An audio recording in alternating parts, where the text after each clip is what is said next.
Silent watchers. The grand chamber of the Galactic Council glittered with alien opulence.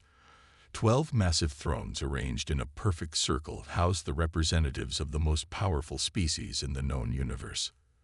Light from 3 artificial suns bathed the chamber in a kaleidoscope of colors that would have blinded human eyes without protection. High Counselor Zex Tora, an imposing figure with iridescent scales and 6 golden eyes, called the emergency session to order. His voice, translated through the neural interfaces embedded in each counselor's chair, resonated with unmistakable alarm. My esteemed colleagues, our long-range observation drones have detected a new spacefaring species in the Orion Arm. They call themselves humans. The central holographic display activated, projecting a 3-dimensional image of Earth, a blue-green jewel suspended against the backdrop of endless space. They have achieved rudimentary space travel, but remain confined to their solar system. Continued Zex Tora. However, their rate of technological advancement is concerning.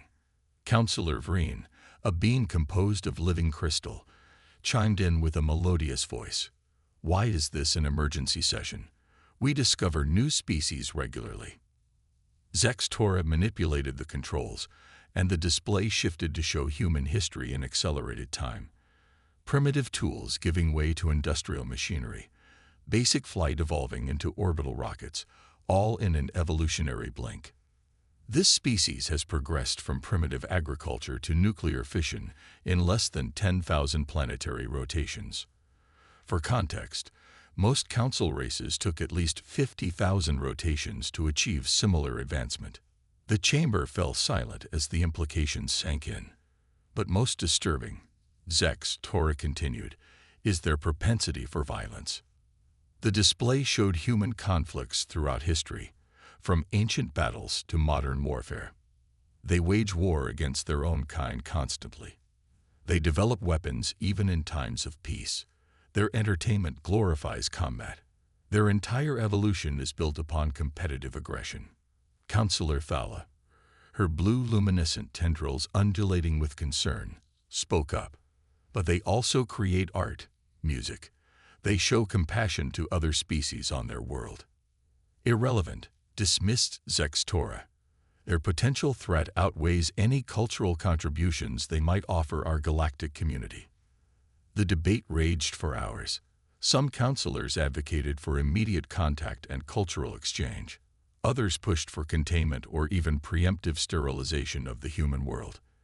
In the end, the council voted 8-4 to establish a quarantine perimeter around the Sol system. Observation posts would monitor human development, and when the humans inevitably attempted to breach their solar system's boundaries, the council would decide their ultimate fate. What none of the council members noticed was the small maintenance drone, floating in the shadows of the chamber's high ceiling. Its primitive appearance masked sophisticated technology far beyond what the council believed humans capable of producing.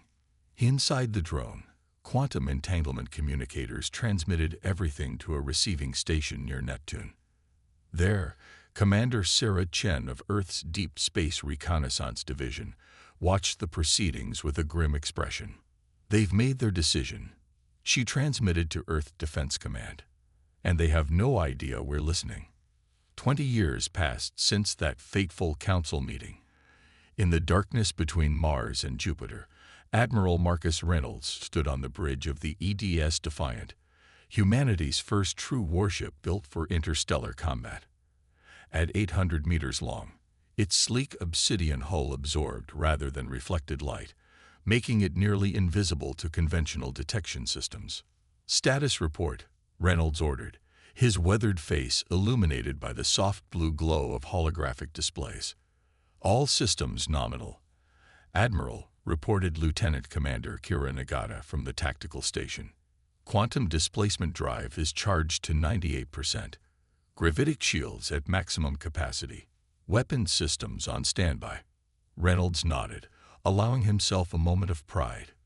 When Commander Chen had brought back the Council's plans 2 decades ago, humanity had been shocked into unity. Nations that had once pointed nuclear weapons at each other now worked together under the banner of the Terran Defense Initiative. Every technological breakthrough, every scientific advance had been funneled into a singular purpose: survival. What the Alien Council had failed to understand was that humans thrived under pressure. Faced with the threat of extinction, human innovation had exploded. Communications, open a secure channel to Earth Defense Command, Reynolds ordered. The face of General Diana Washington appeared on the main screen. At 72, she remained as formidable as ever, her silver hair and dark eyes projecting an aura of unshakable authority. "Admiral Reynolds," she acknowledged. "I take it the Defiant is ready." "Yes, General. Final systems checks are complete. We're prepared to execute Operation Silent Vigil." Washington's expression remained neutral, but Reynolds detected a hint of satisfaction in her voice. "Excellent. The Council's monitoring stations have proven to be their weakness. Their arrogance blinds them to the possibility that their technology could be compromised. For 15 years, humanity had been intercepting and manipulating the alien monitoring posts. The Council believed humans were still struggling with fusion engines and primitive ion drives. They had no idea that Earth had reverse-engineered much of their technology from a captured monitoring station. "What about the quantum shield?" Washington asked. "Dr. Okafor's team has surpassed all expectations," Reynolds replied with pride. "The shield not only masks our electromagnetic and gravitational signature, but also bends light around the ship. To any observer, including the Council's advanced sensors, we simply don't exist." Washington nodded. "And the fleet?" 35 vessels completed, another 15 coming online within the month. The shipyards at Ceres and Titan are operating at full capacity. "Then it's time," Washington declared. "Deploy the Defiant and the First Squadron to the designated coordinates. Establish surveillance on the Council's primary worlds. Observe only. No engagement unless absolutely necessary." Reynolds understood the gravity of his mission. Humanity had been secretly watching the Watchers for years through their compromised monitoring stations. Now they would take the next step, positioning undetectable warships throughout Council space, gathering intelligence firsthand. "The Council believes we're contained, primitive," Washington continued. "Their next meeting to discuss the human problem is scheduled for 3 months from now. By then, we'll know everything about them, their defenses, their weaknesses, their internal politics, and when they vote to determine our fate, we'll already have a say in the matter," Reynolds finished. On the Council homeworld of Axiom Prime, Junior Delegate Naravalti hurried through the crystalline corridors of the archives. A member of the illusory species, her gossamer wings fluttered with anxiety as she carried a data crystal containing disturbing information. Unlike most of the Council species, the illusory had advocated for peaceful contact with humans. Their empathic abilities allowed them to sense emotions across vast distances, and they had detected something unexpected from Earth: not primitive aggression, but complex determination, creativity, and a fierce protective instinct. Nara reached the private chambers of Senior Counselor Thala, one of the few who had voted against the quarantine. "Enter," came Thala's melodious voice.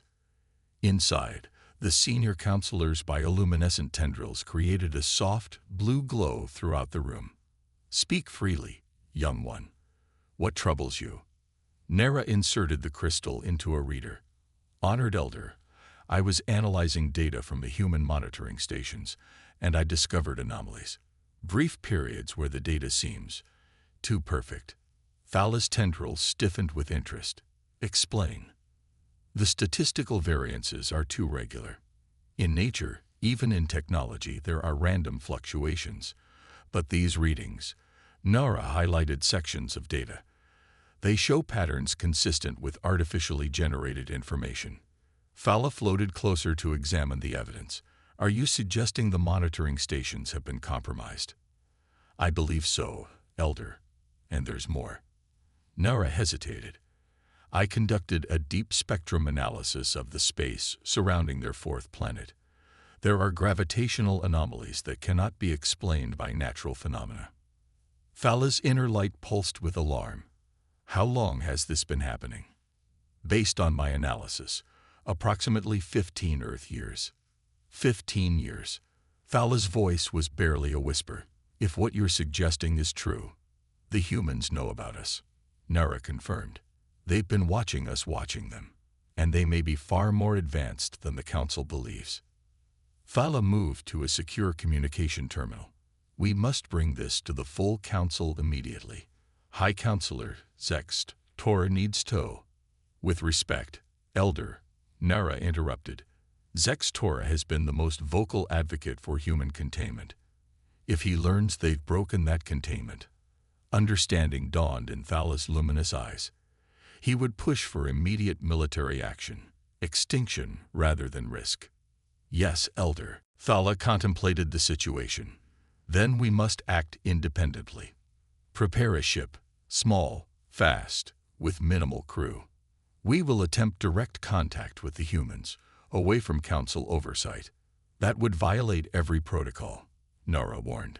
Sometimes, Thala replied, her tendrils forming complex patterns that conveyed determination. Preserving peace requires breaking rules.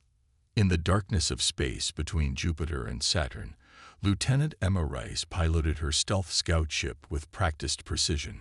At 28, she was one of Earth's most skilled deep space pilots, with reflexes enhanced by neural implants that connected her directly to her vessel's systems. Unidentified craft detected, announced the ship's AI in her mind, approaching from Sector 7. Configuration unknown, not matching any Council designs in database. Emma frowned. The Council rarely sent ships this far into the Sol system. Their monitoring stations did most of the work remotely. Analysis. She subvocalized. Small vessel, minimal weapons. 2 life forms aboard. They appear to be broadcasting on multiple frequencies. Let me hear it. A soft, melodic voice filled her neural interface. People of Earth, we come in peace. We seek direct communication, away from Council oversight. We bear warnings and offer friendship. Emma's enhanced reflexes triggered emergency protocols. 3 more scout ships emerged from hiding, surrounding the alien vessel. Attention unknown craft. Emma transmitted. You have entered restricted space. Power down your engines and prepare to be escorted to Titan base. There was a pause before the response came. We will comply. We are Counselor Thala and Delegate Nara of the Illusari. We come to warn you. The Council plans your extinction. Emma maintained her composure, though her heart raced. That information is not new to us. Continue on the designated vector. Any deviation will be considered hostile. As the alien ship was escorted to humanity's secret base on Saturn's moon, Emma couldn't help but wonder if this was the beginning of something momentous. The first official contact between humanity and aliens who weren't trying to contain or destroy them. What she couldn't know was that this encounter would accelerate events beyond anyone's control. The next Council meeting wouldn't happen in 3 months as planned. It would be called much sooner, as an emergency session to address the human problem once and for all. And humanity would be ready. The reckoning. High Counselor Zext Tora stared at the report with disbelief that quickly morphed into rage. His scales shifted from their usual iridescent blue to a deep crimson as he processed the information.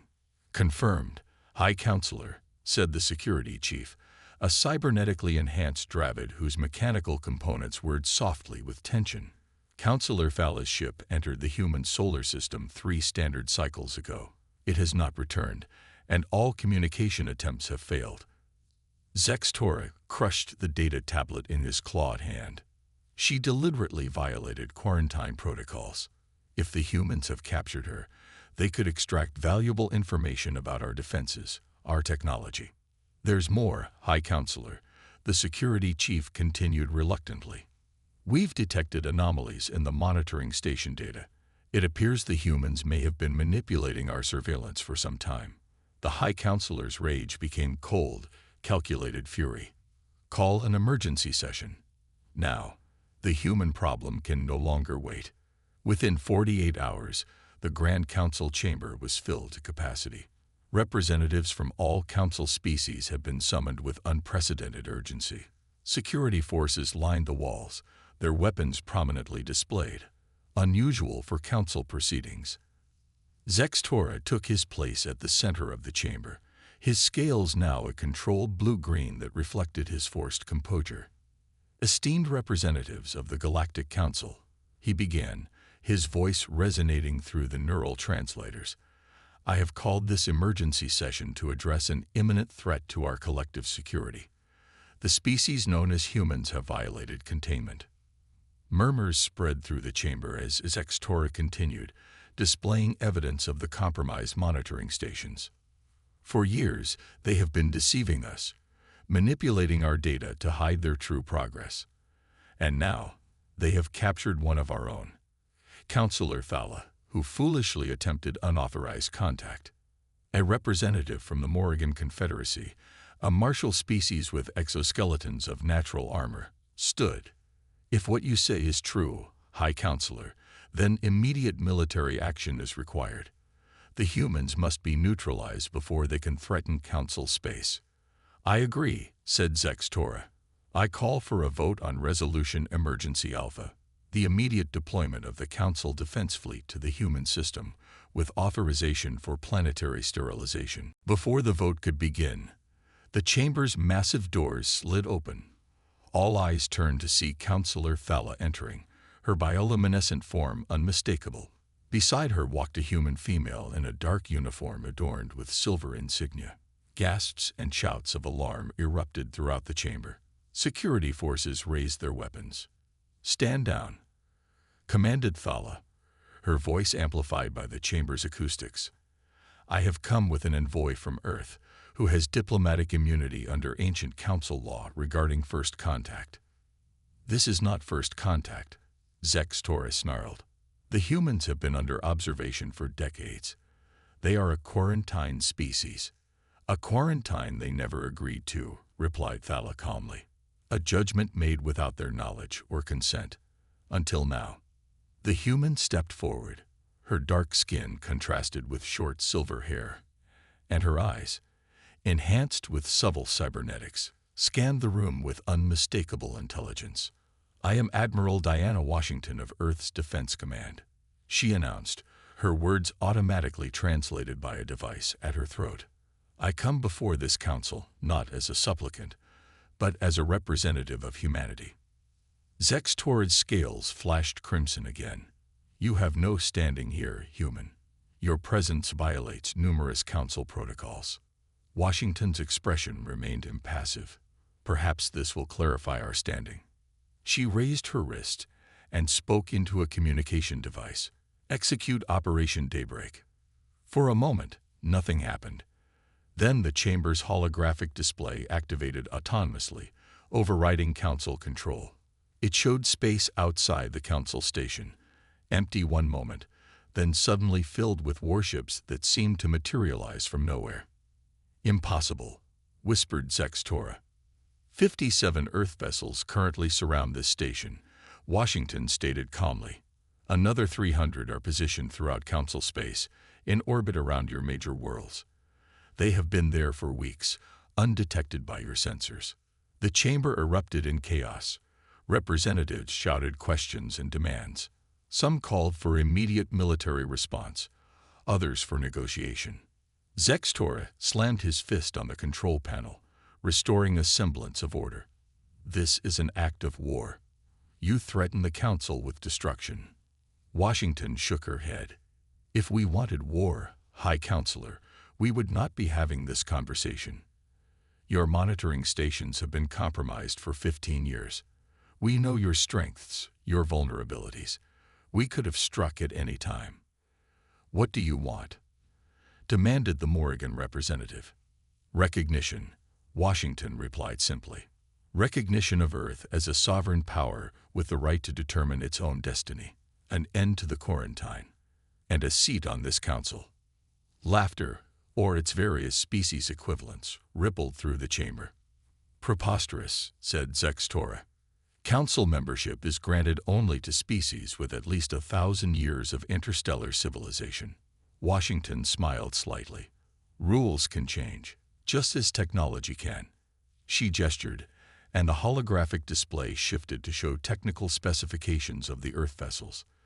Their quantum displacement drives, gravitic shields, and energy weapons were all based on Council technology, but improved, refined, and in some cases, fundamentally transformed. "We took your designs and made them better," Washington explained. "Your monitoring technology gave us the foundation. Human innovation did the rest." A new representative stepped forward. A quanta, a species composed of pure energy contained in a humanoid force field. "How did your ships appear from nowhere?" "Our sensors are the most advanced in known space." Washington nodded respectfully to the energy being. "Quantum shielding. It doesn't just block detection. It shifts our vessels partially out of phase with normal spacetime. To your sensors, we simply don't exist until we choose to be seen." Silence fell over the chamber as the implications sank in. "You have violated our sovereignty," Sextora finally said, his voice low and dangerous. "Infiltrated our space, threatened our worlds." "Just as you violated ours," Washington countered. "You judged us without knowing us, planned our extinction without ever speaking to us. The difference is, we're here to talk. Are you?" Fala moved to the center of the chamber, her tendrils creating patterns of conciliation and hope. "Colleagues, I have spent time among the humans. Yes, they can be aggressive, but their capacity for cooperation, innovation, and compassion is remarkable. They united their entire world to face the threat we posed. They built weapons," objected Zextora. "Because you gave them no choice," Fala replied. "But they could have attacked at any time during the past decade.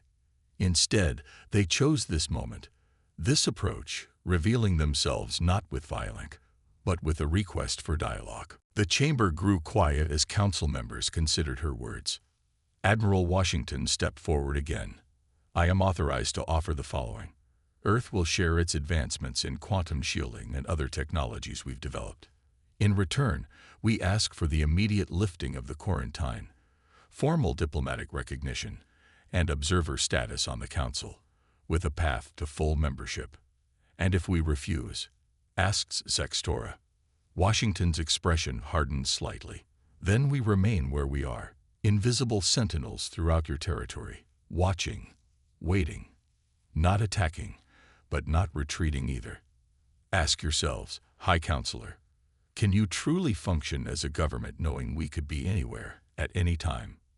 The strategic implications were clear to everyone in the chamber.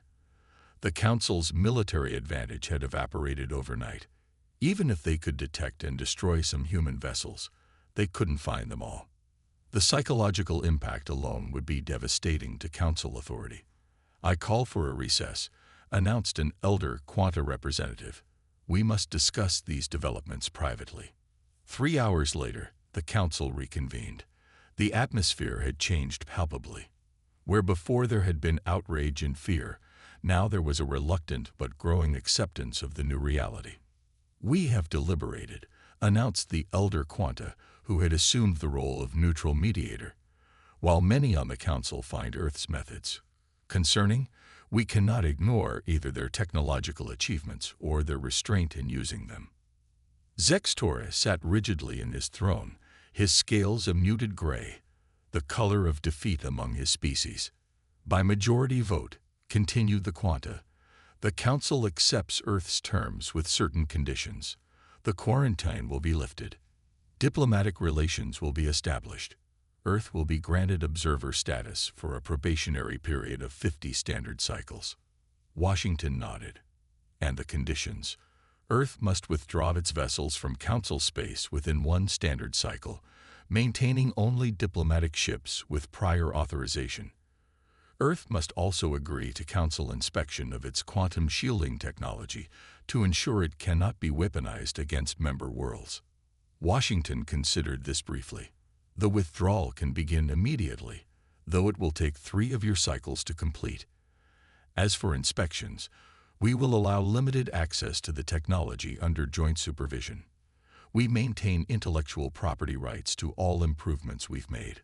The negotiations continued for hours, ironing out details of the new relationship between humanity and the Galactic Council. Throughout it all, Zextora remained silent, his influence visibly diminished. As the session finally concluded, Admiral Washington approached Counselor Thala privately. "Thank you for your courage," Washington said. "Coming to Earth as you did, it was a significant risk." Thala's tendrils formed patterns of acknowledgement. "Sometimes peace requires taking risks. I believe you humans understand that better than most." Washington smiled slightly. "We've had plenty of practice." "What happens now?" asked Thala. "Your ships will withdraw, but your advantage remains. Some on the Council, Zextora especially, will never truly accept humans as equals." "We don't need to be accepted as equals," Washington replied. "Only respected as independent." As for what happens next, she glanced around the Grand Chamber, taking in the diverse alien representatives preparing to depart. Cultural exchange, trade, learning from each other. Isn't that what your council was originally created for? Thala's bioluminescence brightened with hope. Yes, before fear and bureaucracy overshadowed those ideals. "Then perhaps humans can help remind the Council of its purpose," Washington suggested. "We're good at challenging established systems." As they walked together toward the diplomatic vessels that would take them to the first official Earth embassy in Council space, Washington reflected on humanity's journey. From a species under secret observation to one that had fundamentally altered the balance of power in the galaxy, all because they had refused to accept extinction as their fate. The Council had feared human aggression, human unpredictability. They never understood that these same qualities, channeled properly, had allowed humanity to achieve in decades what had taken other species centuries. The galaxy would never be the same, and neither would humanity. In his private chambers, Zextora fumed as he reviewed the terms of the agreement. His influence had been severely diminished, his warnings about the humans proven simultaneously right and wrong. Yes, they were dangerous, but not in the way he had predicted. "This is not over," he murmured to himself, scales flickering between crimson and black. "They may have won this battle, but the galaxy is vast and time is long." He activated a secure channel to contacts in the outer reaches of Council space. There were other powers beyond the Council's borders, ancient and mysterious. Perhaps they would be interested to learn about this new species that had so dramatically appeared on the galactic stage. Humanity had survived its first contact with the Council, but the true test of their place among the stars was just beginning.